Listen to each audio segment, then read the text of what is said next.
Hey everyone, welcome to the Oasis podcast. I'm your host, Miss AJ. Thanks for tuning in. An oasis is something that provides refuge, relief, or pleasant contrast, and that is exactly what you can find tuning into the Oasis podcast. This will be a space where I and special guests will be cultivating intentional and honest conversations about life's journey. So what are you waiting for? Subscribe now. Also follow us on Instagram at the Oasis Podcast. That's TheOasis Podcast. Welcome back, everyone, to the Oasis Podcast. Thank you all for joining us again. So today we are having part 2 of Dating While 30, where we're talking about dating and mental illness. So today I have with me Mr. Andre from the One Love Chronicles. Hey, Andre. How you doing? How are you? Not bad. Thanks for having me. Thank you for joining us. This is, I feel, a much needed topic, but still a very sensitive one. Illness, whether it is for ourselves or those we have dated. And I thank you for coming and speaking about this in community with everybody. All right. So go ahead. Tell us a little bit about yourself. Andre Gunter, 35, Brooklyn, originally from Jamaica. I couldn't tell. Single. I couldn't Huh? tell from Jamaica. You got I got a rag to here. but. So I have the One Love Chronicles. It is a travel blog. I had a website, a Facebook page. It was mainly to document my travels and to share my experiences, especially going to Black countries. And it was just mainly a photo journal page and photo journal blog. But now I'm shifting it more towards Black businesses and mental health and other facets of my life that I feel like I could put out there in a more professional manner. My main Instagram is Andre Gunt 2, ANDREGUNTS 2, and then it's the One Love Chronicles. My career, normally I'm an accountant. I'm an accountant in the construction industry. Yeah, I've been for 12, 13 years now, and it's been good. It pays the bills, So I'm ready for this, Just networking. It sounds like you got a lot. You're doing a lot out here in these streets. Okay. Yeah. I love it. So diving right in, tell us what your experience has been. So either dating someone with a mental illness or you yourself experiencing mental illness and dating, and tell us and speak about your story about that. No problem. I think I have a very interesting story about me, depression, and dating. It unraveled beautifully in my life. So growing up, I was very shy with women. You know what I mean? Very, very shy with girls. So normally, a 14 or 15-year-old, kissing and doing little stuff. I was shaking when I'm around girls. I'm but I couldn't understand why, So in college, one of my first real girlfriends, we started dating, right? And then I went to Jamaica, a Christmas break. And then what happened was she read me messaging another girl. I logged on Facebook and forgot to log off. And I'm in Jamaica, so she read it. And she was like, Andre, how could you? And I'm like, oh, shit. She essentially broke up with me in Jamaica, right? When she said she's breaking up with me, I didn't eat for the rest of the trip. I didn't eat food for 4 weeks. No, I'm not exaggerating. I didn't eat food. So I'm like, what the hell is wrong with me? My dad is like, what's up with you? I'm like, I can't, I don't know how to function. The break ended. I came back to America, went back to school. And we got back together. Everything is fine with me. I'm like, okay, that was a little weird. We did it for another year or so. We broke up fully. Just ask the question. So you guys, at this point, before you went to Jamaica, how long were you guys dating for? I don't know, a year. Okay. So you guys were dating for a year. Okay. Yeah, we dated for a year. And I was around 19, 20. I was 19, 20-ish. Still young. So I came back up. We started dating again. Then we did it for another year. Then we broke up completely. Now, when she told me she's breaking up with me, she was already in New York and I was in Buffalo. And she was a year older than me, so I didn't get a chance to come back down. Next thing, I'm back in this I can't eat food. Something is wrong with me. Something is really, really wrong. I called one of my friends. I'm like, yo, dude, I need to go to the hospital. They took me to the hospital. So explain what you're feeling. Outside of not wanting to eat, what else were you feeling? Just anxiety and sadness. People break up, right? When people break up with people, you're supposed to get a little sad and a little, you feel things, But with me, it's that times 100. Like, I can't function as a human being. So I went to the hospital and they said, you're going through a depression. I'm like, what? Like, yeah, you're going through a depression. I'm like, oh, I don't really get it. They gave me medication, sent me back home. I took some medication and like I was in a little depressive state for about 1 or 2 months, took medication, then I'm back to normal, right? Now I'm back to being myself, right? Everything is fine, just living my life. And I'm like, that's kind of odd. Why does that happen? You know, whatever. Just living my life, fast forward to say about, that happened in like 2006, 2007. This is now 2015, 16 now, right? And I'm now a grown man, living my life here in New York City, and I'm dating this one girl. Oh, wait. And we're living together. But question. So did you continue to take the meds? If so, no, I only need a medication for about 2 or 3 years. No, 2 or 3 months. Oh, got you. So the medication is basically like levels you back up. Yeah. And it's not necessarily, so I wasn't like normally depressed. I had like situational depression. Got you. I'm not like, it's not like I was depressed before. If there's a situation, I get depressed, I got medication, now I'm back to normal. And it's only like a couple months. Gotcha. So now, this is in 2016, me and this one girl, we're living together and everything. We're going to go move into a bigger apartment. We're going to get married. And she was like, because at the time I was in a wild, cheating, just doing regular dumb young man shit, you know? She's like, hey, Andre, I need to go back to my mom. I can't tell, you're too, I need to take a break from the relationship. When she said that to me, depression. When I mean, and when people say sad, it's not like I was sad. Like, I can't function as a human being. I can't eat food. This happened for like about 2 or 3 months of this, like, she's like with her mom going through. Then I said, okay, I need to go to a psychiatrist. Mm-hmm. I went to a psychiatrist, and so the lady assigned, you know, when you do these mental health things, you got to fill out a lot of forms and you fucking whatever. It's a lot of paperwork, you know? It could be daunting. So I went to the psychiatrist, and then she said, the first thing she asked me is like, what's your relationship like with your mother? I'm like, okay, that's interesting. My relationship with my mother is perfect. I love my mother. She's a great woman. Okay. Mm-hmm. She's like, no. What was your relationship like with your mother as a child? I was like, that's odd. Oh, since you brought that up, I didn't meet my mom until I was 9. She's like, oh, you have attachment issues, severe attachment issues. And I'm like, oh shit. So come to find out, so my mom left me as a baby in Jamaica when I was 9 months old, right? Came to America, you know, yada, yada. I didn't reunite with her until I was 9 when I came here. Actually, when she first came to Jamaica, I didn't see my mom for the first time, but I know who she was. Yeah. But what happened was, so she was like, so the lady was like, who was your primary caregiver as a child? As a nurturer. I'm like, well, I have my aunt, my grandmother, I had another aunt, I had another cousin, my dad. She's like, oh, you have attachment issues. So what happens is, like, a child, and I found out everybody has their own issues from like their childhood that they may or may not like have dealt with. Yep. Basically what happened with me is when my mom left me as a 9-month-old baby, I don't know how to process, I'm crying, I need attention.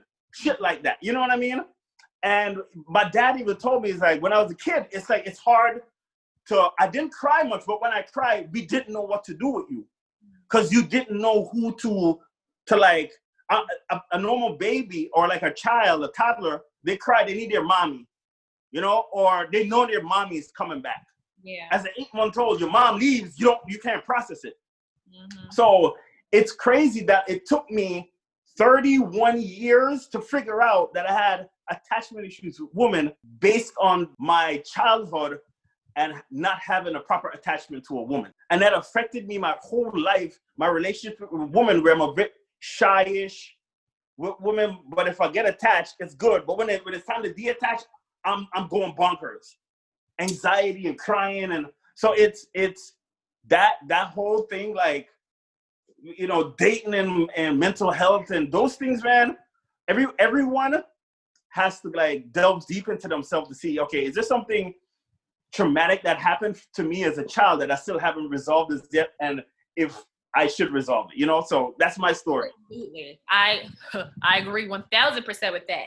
So I wanted to ask you, so depression is what kind of manifested after the breakup, but you figured out that it was your attachment style, right? So everyone has different attachment styles depending on Yeah, depending on your childhood and things of that nature.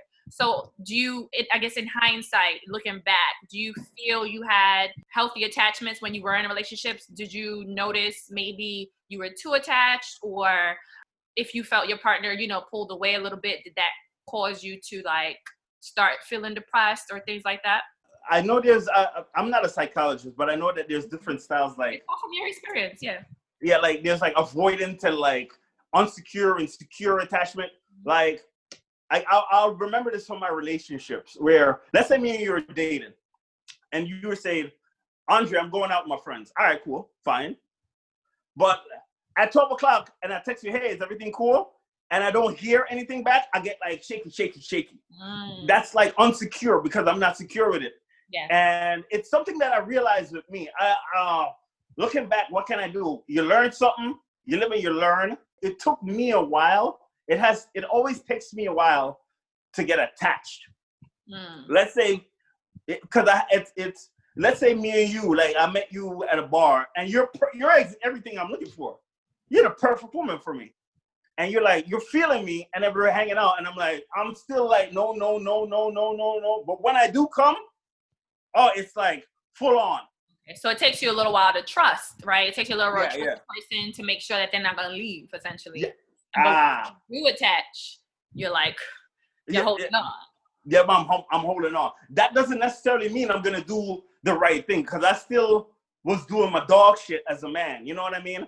But I wasn't thinking about the repercussions of what if she leaves, and if she leaves, can you handle it? You know? So I think now at 35, I'm now 30, like my mid 30s, now I'm understanding how everything works out with like me and like a woman and attachment and all that stuff. So it's important, you know? Yeah, absolutely. So with this understanding, how do you approach dating now? I think I'm a bit apprehensive. Now I'm looking back, like I was thinking about that, my last full relationship ended like 2016. Right? It's 2020, and I've been around a million women, but I've met a couple women that I kind of like, but I'm still like, what if it don't work out? Because I guess I'm still like dealing with like. The good thing is with me now is that at least I understand where all of this is coming from. You know what I mean? So like if it happens again, now I get it. But hopefully that never happens where I get into a depressive state. But at least I know now I have issues with attachments and shit with women. And if it doesn't work out, I may go through a little rocky road. And now I know at least where it stems from. Mm-hmm. So are you doing anything proactive or preventative? Are you going to therapy to work these issues? I don't got time for therapy. No, it's not like I'm still a whole human being. It's just more, there's a part of me that could potentially, it's not like I'm walking down the street and then I trip and fall and I'm in a depression. No, I have to go through a breakup with someone that I was attached to, and then I get into a depression. So I have to be in a relationship first for that to happen. You know what I mean? So it's not like I'm doing anything. Like I know, as an adult, you're busy. I don't have time to go to therapy every day. I get my issue, but all I know is the next relationship I'm in, I'm not going to be cheating. I'm not going to be doing no dog shit. You know what I'm saying? But a breakup still might happen. It could happen. Yeah, of course. But I think now I'm more mentally necessary to prep yourself for it, because we never know. Life happens that way. You could do everything right and things still go wrong. Yeah, true. That's what I mean. And therapy's not necessarily like, go every day. It doesn't mean you're not whole either. It just means there's parts of me that I need some assistance to work through so I can get to a better state to eventually not have to go to therapy no more. That's technically the point of therapy, so that you don't need to come here no more. Got it. You know what? This is like not really talking about me now, but therapy, great thing, awesome thing.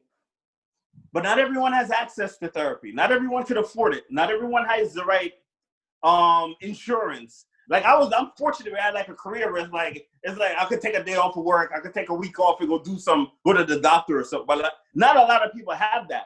Yeah. And I see things out there with people and relationships. I'm like, damn, that nigga. That dude needs to go to therapy. She needs to go to therapy. Because I'm telling you, a lot of us, almost all of us, especially Black people, Our upbringing weren't perfect, and it is affecting us to this day. And if you're lucky, you've gotten to a point where you can acknowledge that and you're trying to fix it. A lot of people, though, they are not aware at all. Going through doing the same things over and over and over. So if you're lucky, I say lucky on purpose. If you're lucky, you figured out, whoa, I don't want to do that again. Like, I don't want to repeat that cycle. Therapy for some is a luxury. It really is. It really is. Yep. Yeah, you're right. So I guess I would ask you, when you're going through your moments of situational depression, right? How do you interact with like your friends and family? Like, are they able to get through to you? Are they able to talk to you? Or do you like shut people out? Like, kind of how does that look? I don't shut people out. And the good thing about me is I've always been like an open guy. Like, I'm not the type to hold back my feet. I always try to express myself. But it's hard to explain to people. Even before I figured out what was wrong with me, I can't go to if I went to my homeboys, like, yo, I broke up with this girl and I'm depressed now. They're gonna be like, oh man, you're a man, shake it off, get up. It's like, that's how mental health is like stigmatized, and it's a little bit like you're weak if you're a black man. If you're black and you have like mental health issues, it's like, oh man, get the hell up, shake it off, you know? You're right. I'm open about it, but that doesn't necessarily mean I understand that my friends and my family are gonna understand it. And I think that I was actually really happy when you volunteered. I was like, yes, like to get a man to speak about this is amazing. And the fact that you're like, yeah, when I have breakups, I be depressed. Because there's a lot of guys, they act like they fine after a breakup, right? You know, I'm single as well. So when you're dating people and you be like, oh, you know, when was your last relationship? Blah, blah, blah. You know, 5 months ago. How long were you guys together? 7 years. Are you okay? I'm fine. Are you sure? You know, like, don't want to admit. It's like, no, I'm fine. I'm good. I'm fine. I had an ex too that recently popped up. His last relationship ended so traumatically. And I'm like, are you okay? Like, are you sure you've processed? Yeah, I'm fine. But he's out here trying to date. And I'm like, I can tell you have internal sadness. You have a sadness that's about you, and you're saying that you're fine. It's okay to be sad. Like, it's okay to grieve the relationship. It's okay to be depressed. But I feel like a lot of guys feel like, oh no, that makes me less of a man if I say that this woman made me sad or breaking up made me sad. Why? It's a normal human thing to want someone there with you. It's a human thing to feel whatever you feeling when that person is no longer there. But it's true. It's really difficult for people to talk about, well, men, I've noticed, to talk about their feelings, especially after a breakup. Yep. And it's okay to not be okay. Yes. You know what I mean? That all the time. Yep. And there's strength in vulnerability.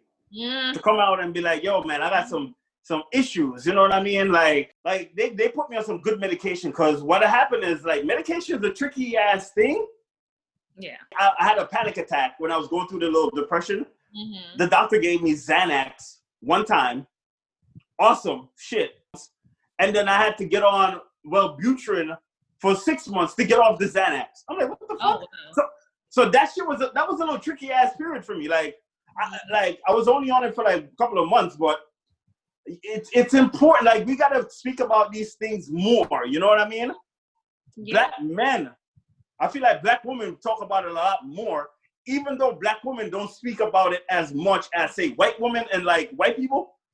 There's levels to us, you know, and like we got some issues. But no, what you mentioned, though, is important about the medication piece of it, because I think there is a fear that people have. Oh, if I go somewhere and say something, they're going to think I'm crazy and give me meds, right? And it's like, no, right? But there is that fear of people, oh, I have to be on meds. So if I tell people I'm on meds, people are going to think there's something wrong with me and I'm crazy. And it's like, sometimes your body needs this thing, right? Yeah. You wouldn't feel a way if you are diabetic and now you got to take insulin. You wouldn't feel away now if you have an infection, you got to take antibiotics. Yeah. Feel away when they're like, hey, you got a chemical imbalance. This is why you're feeling like this. You got to take pills for however long you take them. You know, and people don't understand that sometimes you need to take these things because it's needed for the moment. It don't have to be forever. It could be for the moment. And eventually, if you find different ways to cope and you're able to control some things depending on, you know, the mental illness, you can do that. But right now, you need to just stabilize yourself. And people really have that fear of like, oh, people gonna find I'm taking meds. Oh, they're gonna think I'm crazy. But you need it. Yeah. You know what I mean? Even if for today, for tomorrow, for whenever, you need it right now. So I guess I'll ask you, from your experience with the whole process, what have you learned that you feel you can share with others? Speak up. And if you don't feel right, that doesn't necessarily mean it's your fault. Mm. And it's not, like, my situation stems from my childhood. Mm-hmm. That's not something I could control. I can't go back to my 2-year-old self, like, all right, learn how to attach. No, it's we are all broken. Mm-hmm. And until you resolve your situation, because everyone has like an outside persona, you know, and you try to come off as strong and as well put together as possible. However, there's another side of everyone that when you're home alone and the lights are off and you're in by yourself, you have these thoughts, and it's like, it could really spiral you out of control. It's just good to kind of be open, speak up. If you're not speaking to the right voice at the time, you could be speaking to somebody who could get you to the right voice. Yeah. So it's all about, man, understanding that it's okay if not everything is going well with your mental health. Just speak up about it. And it could be way worse. Like, I look at myself, I went through 2 depression episodes that lasted like 6 months each, roughly, give or take a couple months. But there's people who are bipolar for life, depression for life. The worst to me is schizophrenic, you know? So if you have because I think there's a difference between mental illness and a mental disorder. And if you have a little something, shit, that just means that you just have something to take care of. It's the same thing as you mentioned. Like, if I have diabetes and you take insulin, you're not going to laugh at me, right? Exactly. Or if I fucking fall, break my leg, and I got to go wear a cast and go sit at home for 2 months, you're not going to be like, oh, he's a weak person. You need to get off and shake it off. Mm-hmm. No, sometimes you need to heal. Sometimes you need to take care of yourself. And it may not be something that everybody might understand, but it's the most important person is yourself, you know? Absolutely. I think that I agree 1,000% with all of that. And I think from this conversation, what I think was really important to draw from was that, you know, we all, especially as people of color, we all need some help, right? We all have some shit. But what I do thank you for bringing it up is really being vulnerable about that piece and understanding that, you know, sometimes things are situational and you got to do what you need to do to get yourself to where you need it to be. Right? Yep. And I thank you for that. So please plug in all your business stuff so people can follow you. Instagram, Andre Guns2, AndreGuns2. And then the One Love Chronicles, at the One Love Chronicles on Instagram. And then I have a Facebook page. For One Love Chronicles. So yeah, you know, I'm Andre. You know what I mean? People hit me up. Not a bad person. I don't bite. All my profiles are open. Miss Oasis podcast, thank you for having me on. I appreciate everything. And this is great to have this platform for people to come and speak out, you know? So I appreciate it, okay? Thank you so much for joining us. All right. For this episode's Connection Corner, I leave you with: healed people hear differently. Thanks for joining us. Thank you for tuning into this week's episode of the Oasis podcast. I hope you were able to find something that resonated with you on your journey. Don't forget to subscribe, share this episode, and like us on Instagram at the Oasis Podcast. If you have any questions or comments, direct message us on Instagram or email us at ajaysoasis@gmail.com. Again, that's AAYJAYSOASIS@gmail.com.